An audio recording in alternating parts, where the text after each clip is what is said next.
Mass tiger death mystery. 72 tigers die mysteriously at Thailand's Tiger Kingdom. Deadly virus suspected. Authorities in Thailand have launched an urgent investigation after 72 tigers died suddenly within weeks at the popular Tiger Kingdom Chiang Mai, a major tourist attraction known for allowing visitors to pet and take photos with live tigers. Now we take a deeper look and break down this entire story on the AI podcast. Okay, so I want you to picture a number in your head right now. 72.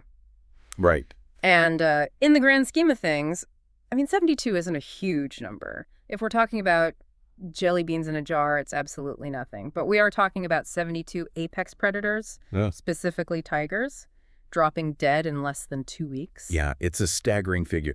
Biologically speaking, that is what we'd call a vertical mortality curve. A vertical mortality curve. Right, because we aren't talking about some slow decline across a massive region. This is a mass casualty event at a single facility. Right. And for anyone who follows wildlife news or, even just travels in Southeast Asia, you probably know the spot. We're talking about Tiger Kingdom in Chiang Mai, Thailand. Oh, yeah. Very famous. Right. It's that place where your friends go to get those photos petting a full-grown tiger or bottle feeding a cub. It's arguably one of the most famous tiger selfie spots on the entire planet. It is. It's a facility built entirely around high-volume tourism and very close contact. But in the last fortnight, it's basically gone from a vacation hotspot to a full-blown biohazard zone. So the mission for this deep dive today is pretty clear. We need to unpack how a facility with that level of resources loses nearly a third of its population in days. Exactly. And just so you know where we're getting all this, we've pulled the official reports from the Thai Department of Livestock Development. We've got statements from the park management themselves, and we're looking at the reactions from conservation groups like the Wildlife Friends Foundation, Thailand, and PETA Asia. And really the central mystery here is the pathogen itself. We actually know what it is. It's canine distemper virus. But the how and the why are much more complex. Right. Because this isn't just about a virus. It's about supply chains, physiological stress, and honestly, the inherent risks of keeping solitary predators in high-density environments. Well, let's start with the timeline. Because when I was reading through those initial outbreak reports, the speed is what really stood out to me. This was not a slow burn. No, not at all. It was an explosion. The reports indicate that these 72 deaths were clustered within a window of just under 2 weeks. Wow. Yeah. And to put that in perspective for you, for a population of large mammals that is incredibly fast, it suggests a massive viral load and extremely rapid transmission. And I think we should contextualize the population size here for everyone. Yeah. Tiger Kingdom isn't some small roadside zoo with 3 cats. They have 2 facilities, and they house roughly 240 tigers. Right. So if you just do the back of the napkin map there, they lost about 30% of their total stock. 30%? Yeah, imagine a human city losing 30% of its population in 10 days. That is the scale of the biological catastrophe we are looking at here. And the response from the authorities, specifically those provincial livestock officials, it was pretty drastic too. I saw notes in the source material about immediate burial protocols and significantly recommendations for euthanasia. That's a really critical detail to pick up on. When authorities recommend euthanasia for tigers, which are essentially the facility's primary financial asset, it tells you everything you need to know about the animal's condition. Right, they weren't just a little sick. Exactly. They were likely in terminal distress. And the facility is currently in total lockdown, correct? Yes. There have been no new deaths reported since Tuesday, which does suggest the immediate wave has passed. But the park is closed for a massive disinfection cycle. They're basically scrubbing the entire ecosystem. Okay, so let's get into the pathology here.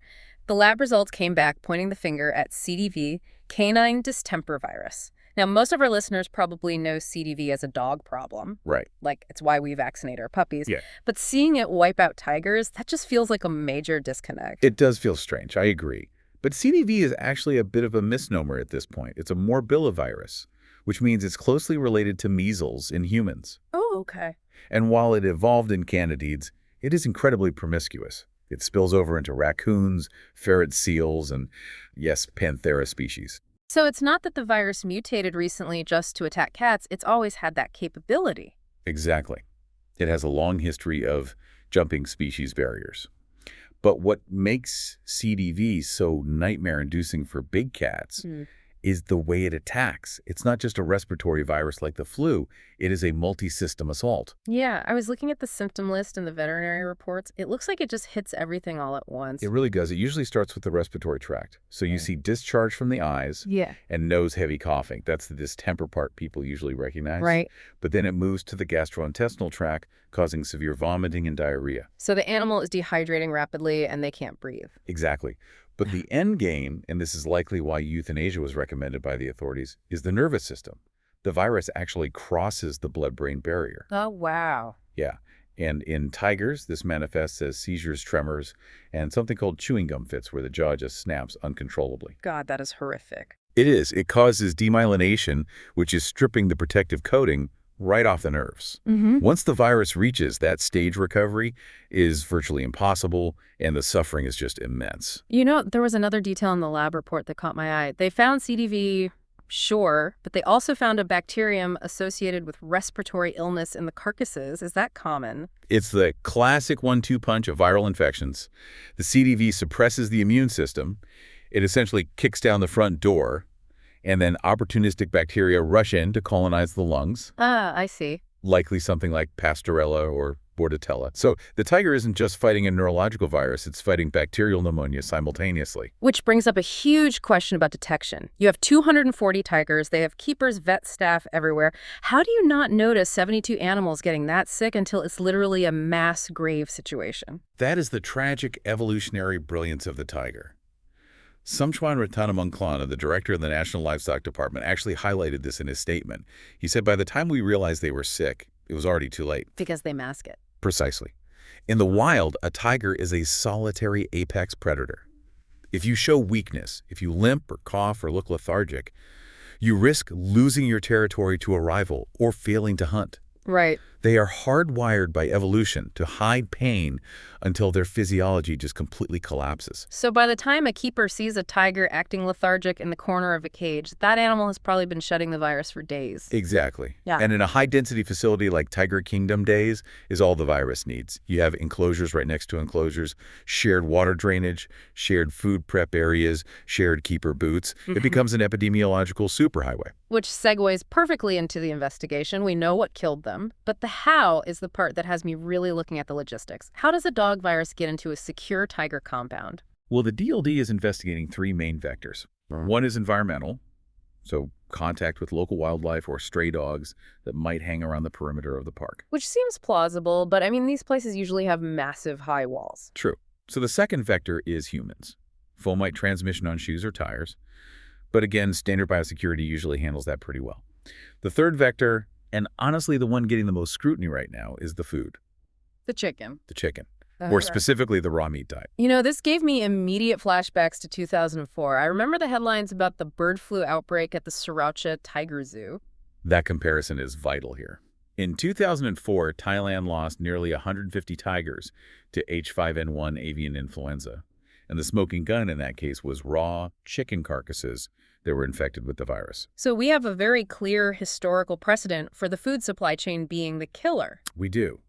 And if you think about the logistics of feeding 240 tigers, a single adult tiger eats, 5 to 7 kilograms of meat a day? At least. So you're talking over 1,000 kilograms of raw meat every single day coming into that facility. Exactly. That is a massive industrial supply chain. If that meat comes from a slaughterhouse where, say, stray dogs hang around, or if it's transported in a truck that wasn't sanitized, the meat acts as the vehicle for the virus. And tigers eat it raw. There's no cooking process to kill off the pathogen. Correct. If CDV is present in the tissue or even just on the surface of that meat, you are hand-delivering the virus directly into the tiger's gastrointestinal tract. That is a terrifying vulnerability. You think you're nourishing them, but you're actually introducing a biological Trojan horse. It really forces us to look at the biosecurity of the supply chain, not just the physical fences around the cages. Speaking of safety, I do have to address the tourist angle here. This place is, first and foremost, a human attraction. CDV, we know it hits dogs and cats. What about the people taking the selfies? That is always the first panic point for any public health official. But the science is very firm here. Canine distemper virus does not infect humans. It is not zoonotic in that direction. Okay, so, no. The Last of Us scenario for the tourists visiting Chiang Mai. Not from CDV, no. The officials confirmed no staff or visitors are sick. However, the staff are under a strict 21-day medical observation period. Is that just an abundance of caution? It's standard protocol. Remember that secondary bacteria we mentioned earlier? Right. Or the possibility of other co-infections? When you have a biological event of this magnitude, you don't take chances. You monitor everyone who is in the splash zone. Okay, so we've got the medical mystery, we've got the supply chain investigation, but we really can't ignore the elephant, or I guess rather the tiger in the room here. This incident has reignited a massive debate over the ethics of close contact wildlife tourism. It really has. And what's interesting is it's not just the usual zoos are bad argument. It's becoming a structural argument about biological viability. Right. I was reading the statements from the Wildlife Friends Foundation in Thailand, WFFT. They aren't just saying, oh, this is sad. They are arguing that the facility design itself is the fundamental problem. That is the core of their argument. They point out that keeping large numbers of solitary predators in close confinement creates extreme vulnerability. You're essentially creating a petri dish. Exactly. In the wild, tigers have territorial ranges of 20 to 40 square miles. They do not sneeze on their neighbors. And here they are practically living in an apartment complex. Right. And then you have to add the stress factor. There is a lot of research suggesting that captive tigers used for tourism have consistently higher cortisol levels.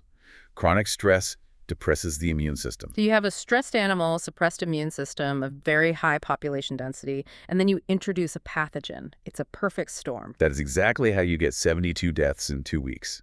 It's not bad luck. It's a structural probability.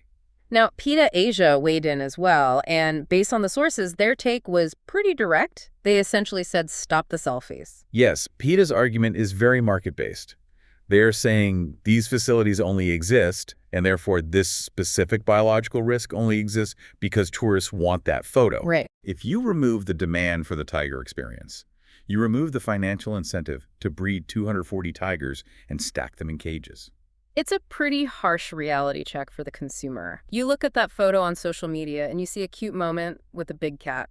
You don't see the industrial farming logistics required to make that moment happen. And you certainly don't see the biological risk profile. We tend to view these animals as props or overgrown pets. But they are biological entities. When we force them into our human systems, our tourism schedules, our food supply chains, we expose them to risks that their evolution simply never prepared them for. It's interesting because the facility itself heavily markets what they do as a form of conservation, right? Like, come see the tigers, love the tigers, save the tigers. That is the standard industry line, yes. But true conservation usually involves protecting habitat or maintaining genetic diversity, specifically for reintroduction into the wild. Right, not a petting zoo. Exactly. Critics of these parks would argue that breeding tigers for a photo op is farming. It's not conservation. And as any commercial farmer knows, when you have high-density livestock disease, outbreaks are a constant looming threat. Just the fact that they have to shut down for 2 weeks to quote-unquote disinfect a tiger habitat, that phrase alone feels so industrial. It really is. It's the language of a factory, not a forest. So where do we land on this? The outbreak is contained, the dead tigers are buried, but the facility is going to reopen, the tourists are going to come back. They will. And unless there's a fundamental change in how the food is sourced or how the animals were spaced out, Right. which frankly would destroy their current business model, the risk remains. It's just a loop. It is, and it brings us right back to that 2004 bird flu incident.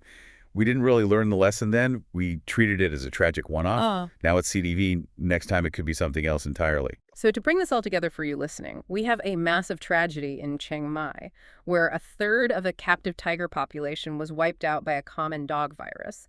And it likely rode in on the food truck or through some tiny breach in biosecurity. And it really highlights that you cannot simply collect nature without consequence. High-density captivity fundamentally breaks the biological rules that keep these animals safe in the wild. It certainly changes the way I'm going to look at those travel brochures. It shifts the question from, is this ethical, which, is subjective to, is this safe, which, as we've seen in the reports, is a matter of hard biological fact. Absolutely. Biosecurity isn't just a corporate buzzword. In places like this, it is literally the difference between a zoo and a graveyard.